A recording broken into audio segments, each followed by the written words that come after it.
Sister, I hope you all are good. Today I am here to give you the message of God. भजले हरि को एक दिन तो है जाना, भजले हरि को एक दिन तो है जाना, जीवन को यदि सफल बनाना, भजले हरि को एक दिन तो है जाना, जीवन को यदि सफल बनाना, भजले हरि को एक दिन तो है जाना, किसका गुमान करे,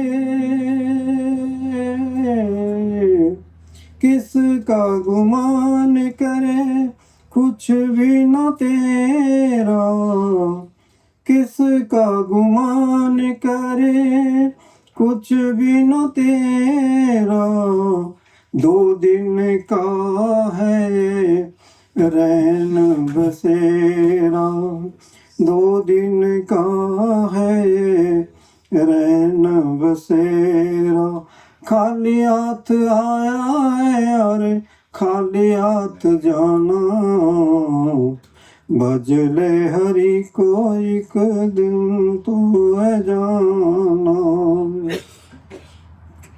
पांच तत्व की बनी तेरी काया, पांच तत्व की बनी तेरी काया, काया में तेरी हरि है समाया, काया में तेरी हरि है समाया, उसे ढूंढने को दूर नहीं है जाना, उसे ढूंढने को दूर नहीं है जाना, ये धन दौलत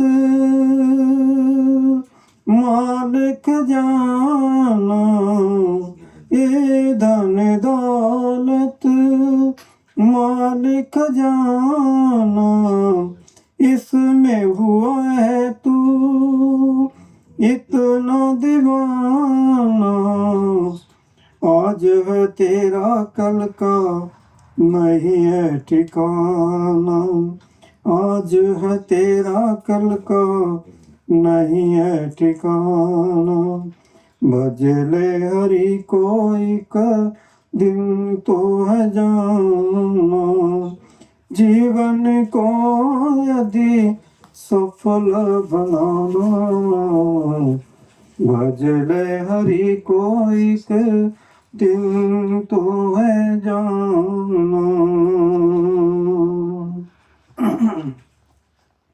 तो सभी महापुरुषों ने एक ही बात कही है कि उस नाम को भज लो, यही घड़ी यही बेला साधो, यही घड़ी यही बेला, फिर हाथ ना आवे लाख खर्च फिर हाथ ना आवे, मानुष जन्म सवेला, क्यों सोया उठ जाग सवेरा, काल मारेगा सेना।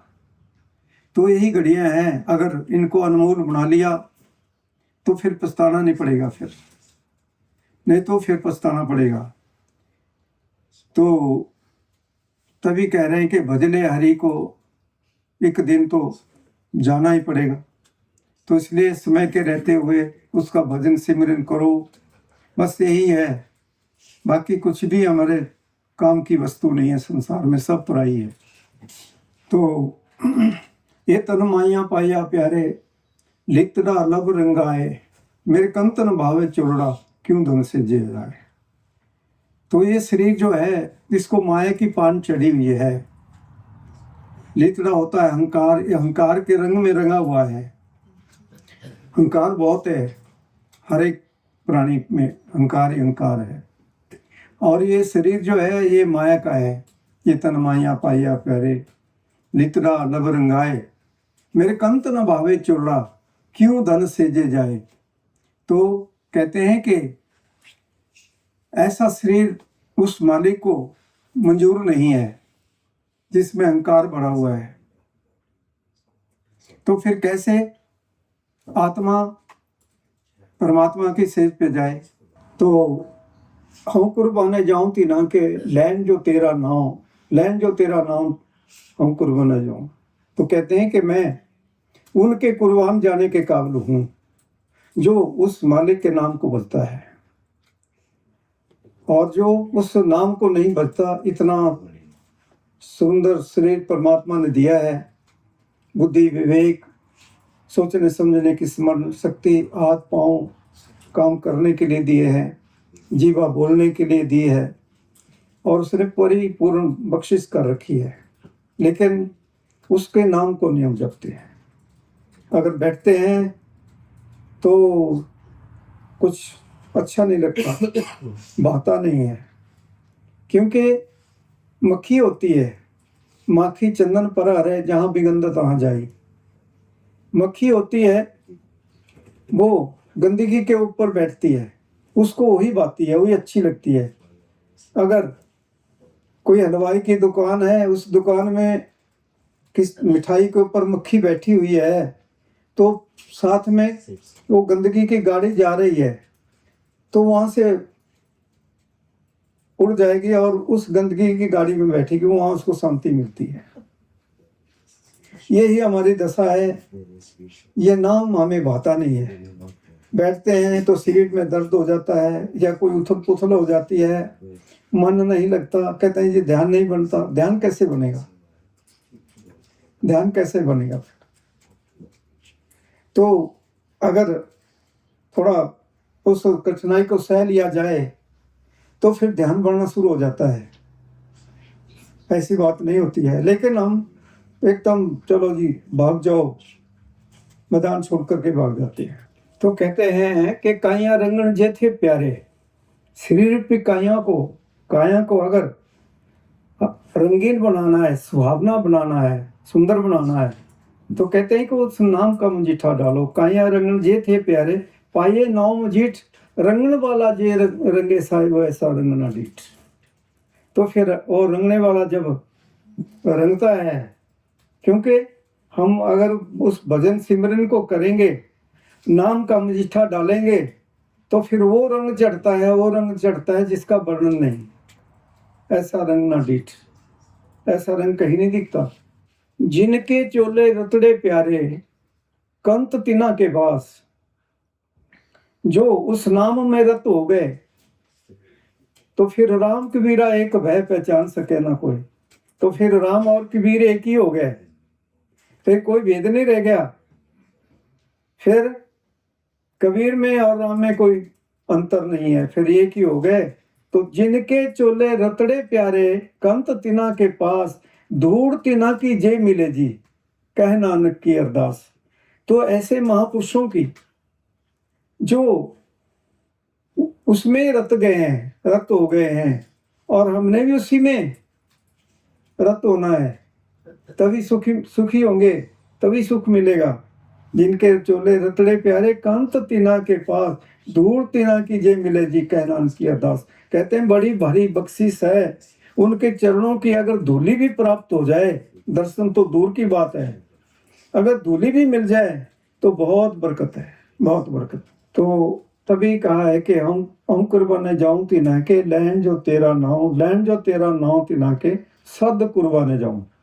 कहते हैं कि जो उस नाम को जपता है, मैं उनके कुर्बान जाने के काबिल हूं जो उस नाम को जपता है। और फिर अगर नाम जपेंगे तो फिर आप उसी का ही रूप हो जाएंगे, वही हो जाएंगे, फिर कोई भेद नहीं रह जाता, और सुखदायक जीवन हो जाता है, आनंददायक जीवन हो जाता है। तो कहते हैं कि शब्द भेद बिन सतगुरु क्या कह जाना, मन इंद्री बस में नहीं तो काल चबाना। जिस साधु के पास शब्द नहीं है उसको हम साधु नहीं कहेंगे, क्योंकि वो काल का ही चिन्ह है।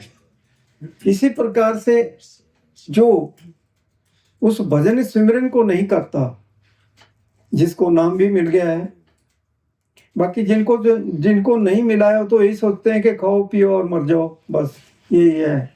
ये नहीं पता है कि जीते जी हमने अपने जीवन का कोई कल्याण करना है, कोई भला करना है, उन्होंने तो ये सोचा है चलो कहीं चले जाएंगे, पानी से नहा लेंगे, फूल चढ़ा लेंगे, कुछ और कर लेंगे और उनका कल्याण हो जाएगा। कुछ नहीं होता, उससे कुछ नहीं बनता।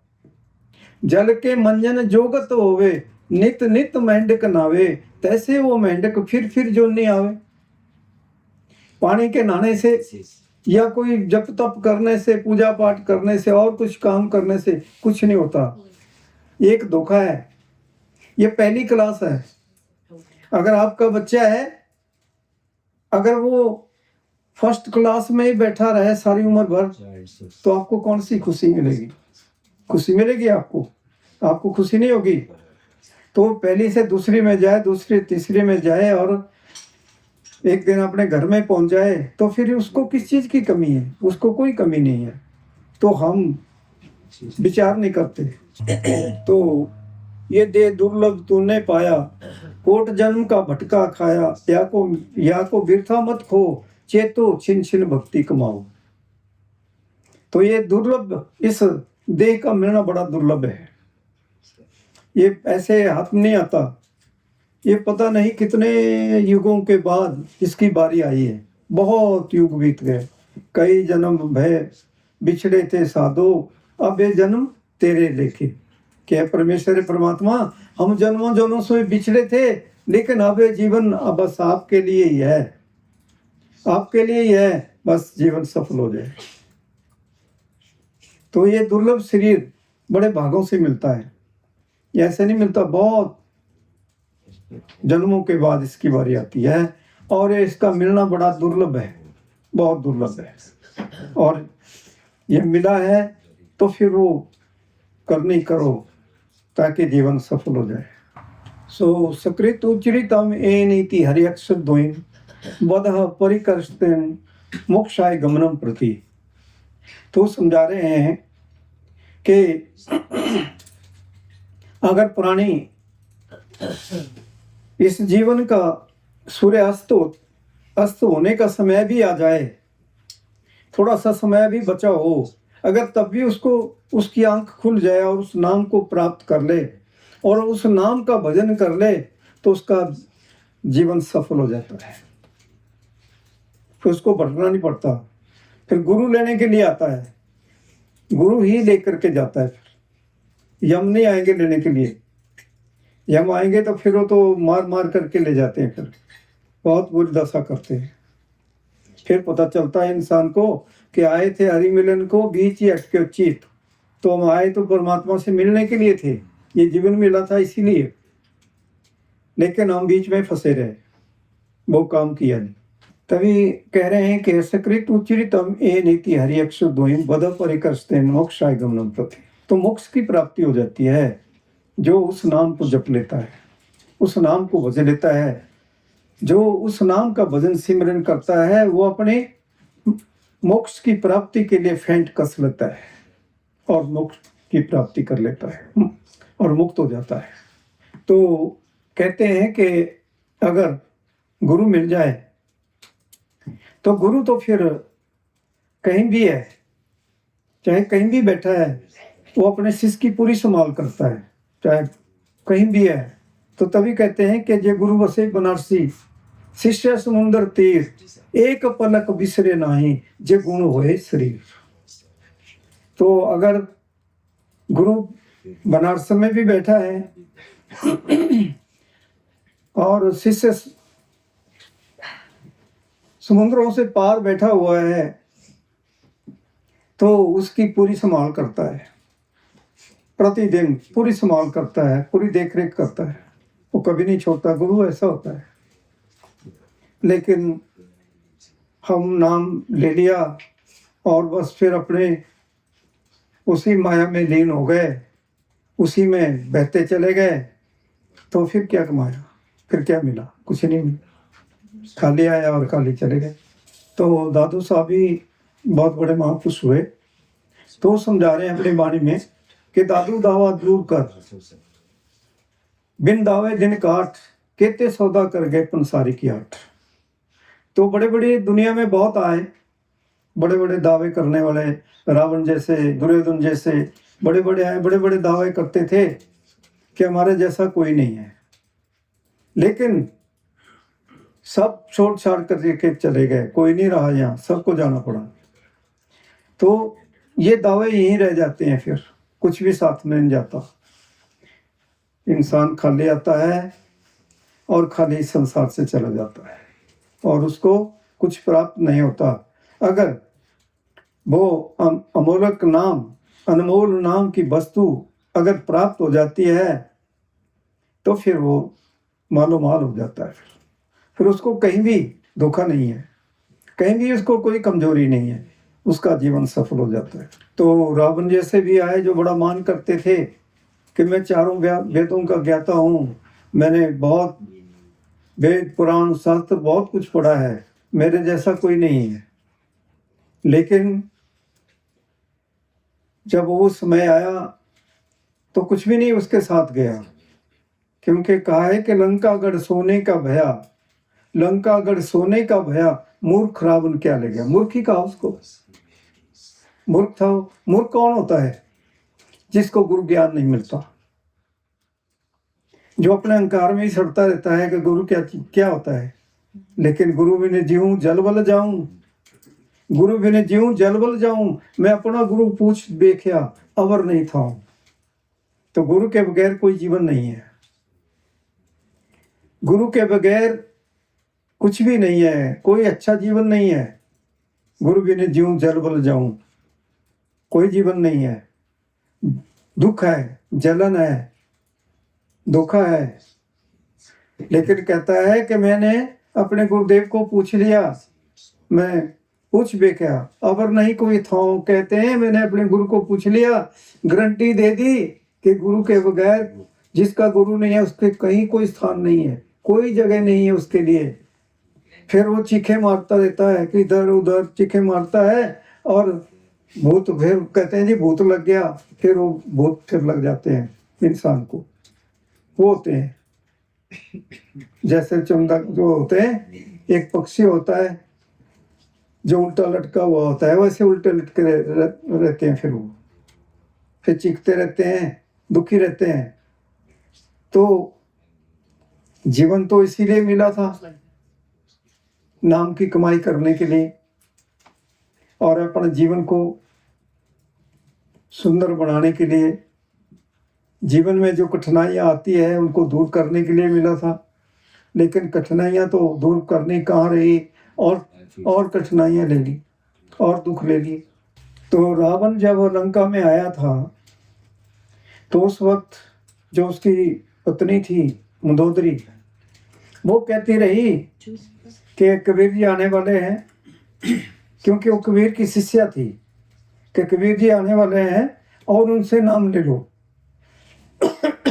लेकिन वो कहता है जी नाम क्या होता है, नाम क्या करना है, मैं तो बहुत बड़ा विद्वान हूं, मेरे सब विद्वान तो कोई है नहीं।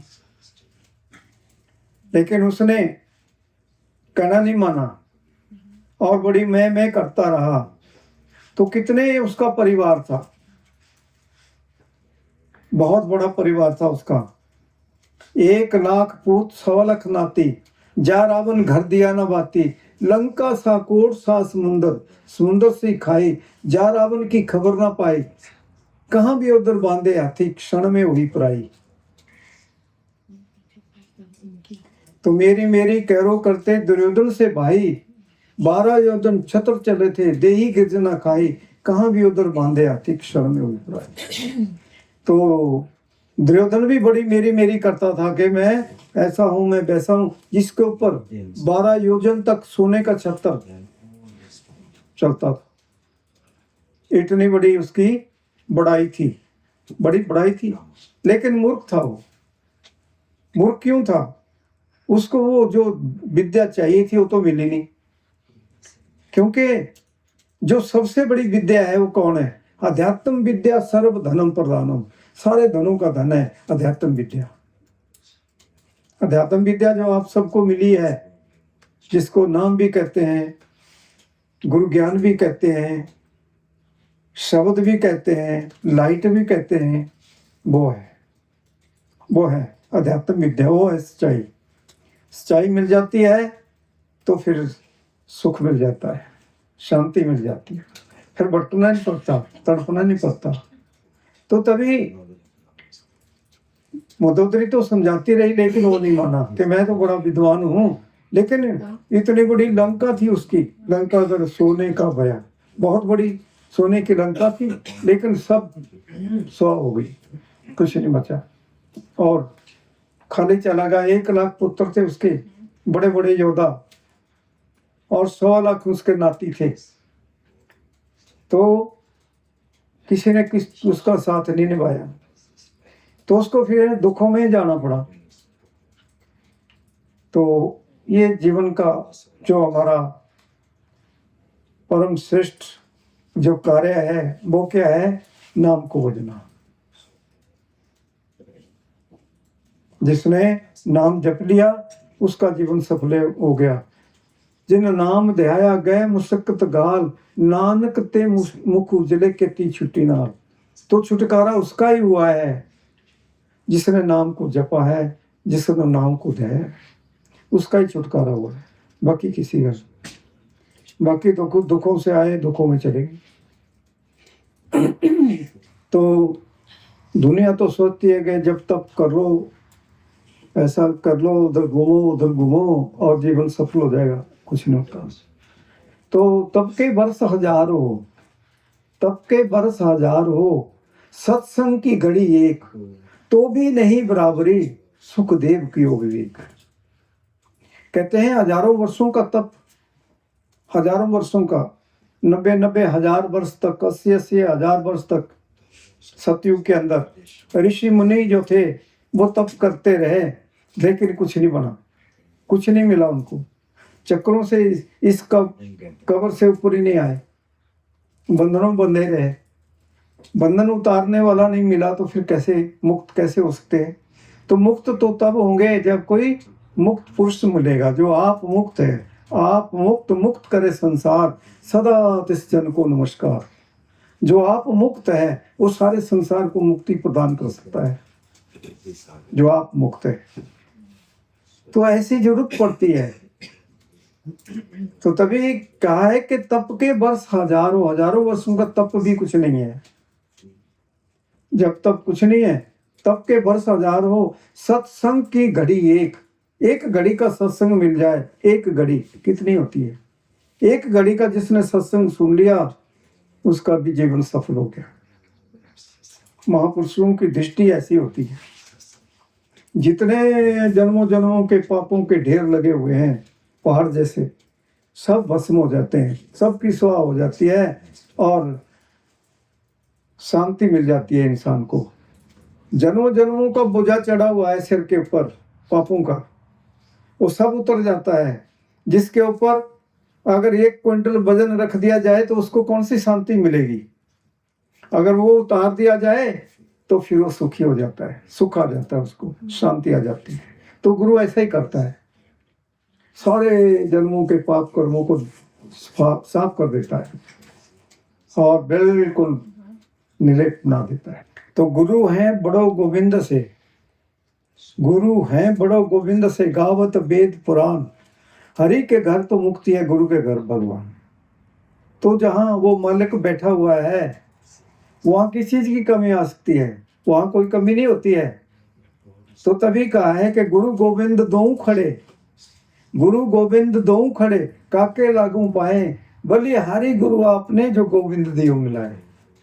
तो बलिहार जाने के काबिल किसके हैं? गुरु के, जो गोविंद से मिला देता है। तो इसलिए जो है हमें गुरु की बड़ी नितांत आवश्यकता होती है। तो गुरु कहते हैं ना कि गुरु से अगर मिलने के लिए चलना है तो फिर अपने अहंकार को त्याग करके चलना चाहिए। गुरु मिलन को चाहिए तज माया अभिमान, तज माया अभिमान, ज्यों ज्यों पग आगे धरे कोटि यज्ञ समान। तो फिर एक एक पग के ऊपर करोड़ों यश में मेघ यज्ञों का पुण्य प्राप्त होता है। एक एक गुरु से मिलने के लिए जो जाता है उसके एक एक पग चलने पर करोड़ों यश मेघ यज्ञ का पुण्य प्राप्त होता है। इतना लाभ है गुरु का। लेकिन हमें इस चीज का पता ही नहीं। आप देखो, जिस समय महाभारत का युद्ध हुआ तो पांडवों को बड़ा आश्चर्य हुआ कि देखो बहुत से अपने पराये,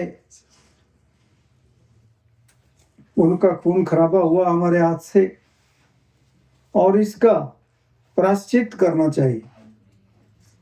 तो उसका प्रायश्चित कैसे करें? तो फिर वो भगवान कृष्ण के पास चले गए कि महाराज, हमारे से इतने बड़े बड़े पाप हुए, हमारे अपने पराये थे जिनका वध हो गया हमारे हाथ से, सारे मारे गए, अब उसका प्रायश्चित करना चाहते हैं, ये कैसे हो सकता है? तो क्या हम कोई बहुत बड़ा यज्ञ करें? तो कृष्ण जी ने कहा, भाई ठीक है, अगर आप यज्ञ ही करना चाहते हैं तो फिर आप जितने संसार में महात्मा सबको बुलाना यज्ञ में, सबको भोजन कराना है। कहते महाराज ठीक है।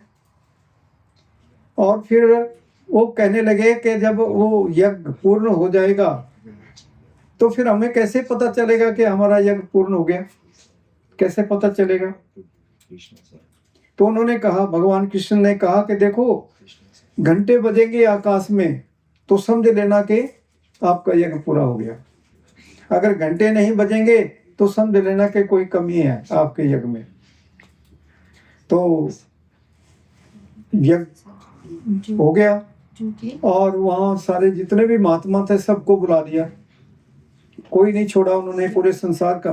तो एक महात्मा था जो जंगल में कहीं बैठा था, छोटी सी कुटिया में अपने भजन में लीन था। तो सबको भोजन करा लिया, घंटे तो बजे नहीं। तो उन्होंने फिर कहा कि देखो, हमने इतना बड़ा यज्ञ किया और घंटे नहीं बजे, ये पूर्ण तो हुआ नहीं, अब क्या करें? तो फिर कृष्ण के पास फिर आ गए कि महाराज घंटे तो बजे नहीं, अभी हमारा यज्ञ कैसे पूर्ण होगा? तो कहते हैं, भाई मैं देखता हूँ अपनी दृष्टि के द्वारा। तो भगवान कृष्ण अपनी दिव्य दृष्टि से देखता है कि एक बहुत बड़ा जो समय का महात्मा है, महापुरुष है, संत है, वो अपने कहीं बैठे हुए हैं भजन में। तो वही है इस समय के, उनको जब तक नहीं बुलाएंगे, उनको जब तक भोजन नहीं कराएंगे, उनकी सेवा नहीं करेंगे, तब तक घंटे नहीं बजेंगे। तो पांडव कहते हैं कि हम अभी लेकर के आते हैं। तो कहते हैं उनका नाम क्या है? उनका नाम स्पष्ट ऋषि है। कहते महाराज ठीक है। तो चले गए, पांचों पांडव वहां पहुंचे। और उनमें बड़ा अहंकार था कि मैं बड़े धनुषधारी हूँ, मैं बड़ा गदा से का प्रहार करने वाला हूँ, मैं बड़ा बली हूँ। तो पहुंचे तो कहने लगे कि महात्मा जी, आप हमारे इतना बड़ा यज्ञ किया और आप क्यों नहीं आए? मैं क्यों आता आपके उसमें यज्ञ में? कहते महाराज क्या बात कर रहे हैं आप, मैं ऐसे नहीं आता। तो आपको 100 कुछ यज्ञों का पुण्य मुझे देना पड़ेगा तभी आऊंगा। कि महाराज हम तो पहला ही कर रहे हैं। तो फिर जाओ।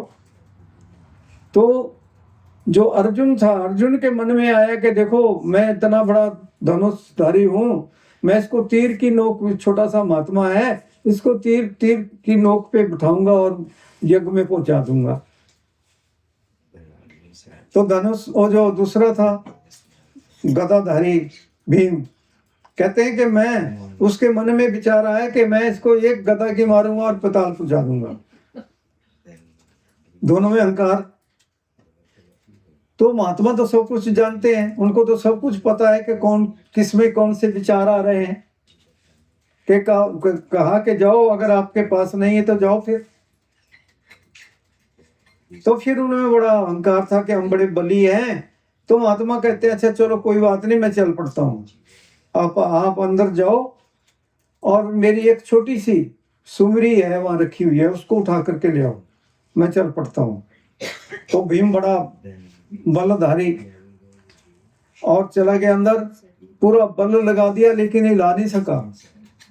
पहले से छोटी अंगूठी से उठाने लगा, वो हिले नहीं सकी, पूरा बल लगा दिया, नहीं हिली। और फिर बड़ा उसको वो हुआ, उसका अहंकार खत्म हो गया।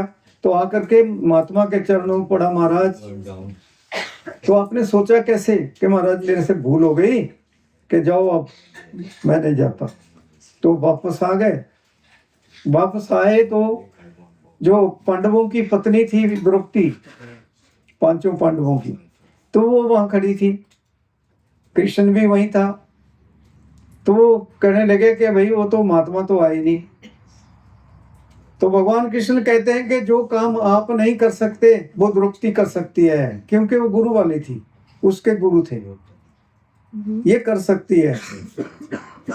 तो बड़ी अच्छी बात है कि मैं लेकर के आती हूँ कि देखो हम तो पांच गए थे, वो तो अब नहीं आया, अब तू लेकर के आएगी कि हाँ मैं लेके आऊंगी। तो कृष्ण कहता है कि ये काम ये कर सकती है। तो उसने कुछ अपनी जो सखियां थी साथ में और ले ली 5-10 साथ में, और नंगे पांव चल पड़ी महात्मा के पास। और जब महात्मा के पास पहुंची तो उनके चरण छुए, कहा कि महाराज आप चलिए। अब कहते हैं कि आपके 5 पति आए थे, उन्होंने बताया नहीं, मेरी शर्त नहीं बताई कि हाँ बताइए। तो लाओ फिर कि महाराज जब आप कहते हो, सभी महापुरुष कहते हैं, हमारे धर्म ग्रंथ कहते हैं कि पूर्ण संतों की तरफ चलने से एक एक पग के ऊपर करोड़ों करोड़ों यश में मेघ का ही पुण्य प्राप्त हो जाता है। तो फिर मैं तो इतने पग चल करके आई, जितने आपने लेने ले लो, बाकी मुझे दे दो और चलिए। क्या भाई ठीक है आपके साथ। तो फिर आए महात्मा जी। तो उसने वो 56 प्रकार भोजन का भोजन बनाती थी, बड़ा सुंदर। तो उसने अपने हाथ से भोजन बनाया था महात्मा को कि मैं उनको भोग लगाऊंगी। तो महात्मा बैठ गए। महात्मा को खाने पीने का कोई ये मतलब नहीं होता, या तो महापुरुष अपनी सुरती को ऊपर चढ़ा देते हैं, जब अगर कोई बहुत कुछ किसी ने बनाया हुआ है, बहुत इतना ज्यादा नहीं खाते, अपनी सुरती को ऊपर चढ़ा लेते हैं, खा लेते हैं। या तो फिर वो सब कुछ जैसे वो खली मला के गाय को या खिला देते हैं, वैसे मला करके मला दी, बस खाने शुरू कर देते हैं। तो उन्होंने क्या किया कि उसने 56 प्रकार का भोजन सजा के रख दिया। अब महात्मा लोग थोड़े खाते ऐसे, तो के महाराज आप ग्रहण करिए। तो उन्होंने क्या किया, सब कुछ मिला दिया और सब गुड़ गोबर कर दिया सारा, और फिर खाने लगे। तो फिर कहने लगे कि महाराज अब तो घंटे तो फिर भी नहीं बजे, क्या बात है। तो कहते हैं भाई घंटे कैसे बजेंगे, आप में कोई ऐसी कोई बात आ गई। तो द्रौपदी के मन में विचार आया था कि छोटी जाति का महात्मा है, इसने मैंने तो इतने मेहनत से इतने अच्छा भोजन बनाया 56 प्रकार का, और इसने सब मिला दिया और फिर खाने लगा। ये क्या महात्मा है, छोटी जाति का है। तो कहते हैं कि आपके अंदर ऐसे विचार आए कि हमारा जैसे आए थे, जाओ माफी मांगो। माफी मांग ली तो बस घंटे बज गए, हो गया। तो ये चीज होती है। तो अमृत बेला सच नाओ विदाई चार, कर्मिया कपड़ा नदरी मुख द्वार। तो महापुरुषों ने एक बड़ी सुंदर बात कह दी पवित्र गुरु ग्रंथ साहब जी के में, ये वाणी अंकित है। तो कह रहे हैं कि अमृत बेला में सुबह 4 बजे जिस भी प्राणी की आंखें खुल जाती है, निंद्रा टूट जाती है, उसको समझ लेना चाहिए कि कोई अच्छा समय आने वाला है, बहुत कोई अच्छा होने वाला है, अच्छा समय आने वाला है। जो सोया रहता है कुंभकर्ण की तरह, उसका क्या फायदा है। तो जो 4 बजे जिसकी निंद्रा टूट जाती है, वो बहुत बड़ा भाग्यशाली होने वाला है, उसके जीवन में कोई अच्छी घटना घटने वाली है। तो उस इंसान को उस समय बिस्तर छोड़ देना चाहिए, और अगर नाम मिल गया है तो उसको सवेरे 4 बजे अमृत वेला में, अमृत वेला क्यों कहा गया है, जितनी दिनचर्या की हुई होती है, कोई दिन में जो भी कार्य किया होता है, जो थकान होती है वो भी खत्म हो जाती है, और दिनचर्या जो भी की है उससे भी उसको भी भूले होते हैं, जो रात का भोजन किया होता है वो भी हजम हो जाता है। और उस समय ये शरीर बिल्कुल निष्क्रांत होता है। और उस समय का भजन जो हम करते हैं, उसमें भजन में बैठते हैं, बहुत बड़ा लाभदायक होता है, बहुत बड़ा लाभदायक होता है। तो सुबह 4 बजे जाग जाना चाहिए, सुबह 4 बजे बैठो। और अगर आपके पास 7 बजे तक, 8 बजे तक, 7 बजे तक टाइम है तो बैठे रहो, वो आनंद लेते रहो, वो आनंद लेते रहो जो अमृत बरस रही है, उसको चखते रहो। आपको लाइट आए, गुरु के दर्शन हो जाए, तो आपको परमेश्वर के दर्शन हो रहे, गुरु के दर्शन, और आप फिफ्थ प्लेन में पहुंच जाते हैं। जब गुरु के दर्शन होते हैं तो वो आनंद लेते रहो, फिर प्रतिदिन दर्शन करो, फिर बिल्कुल भी कोई नागा नहीं करना है, प्रतिदिन दर्शन करना है। गुरु का दर्शन तो देख रहे, तिल आसनदार, शब्द गुरु नित सुनो रे, मिलवा समझा। तो प्रतिदिन ये कार्य करो। पहले ध्यान में बैठ जाओ। अब मान लो आपके पास 3 घंटे हैं, 4 से 7 बजे तक 3 घंटे हैं, तो आप 1 घंटा ध्यान कर लो और 2 घंटे धुन सुनो, धुन का आनंद लो। वो अमृत है, जितना आप उस अमृत को चखेंगे उतनी ही आपको पुष्टि मिलेगी। आपका दिमाग भी पुष्ट होगा, शरीर भी पुष्ट होगा, और आप में कोई कमजोरी नहीं रहेगी।